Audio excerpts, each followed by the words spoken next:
The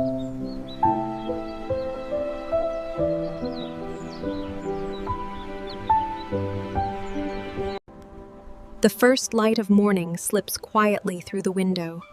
The village is still, holding its breath before the day begins.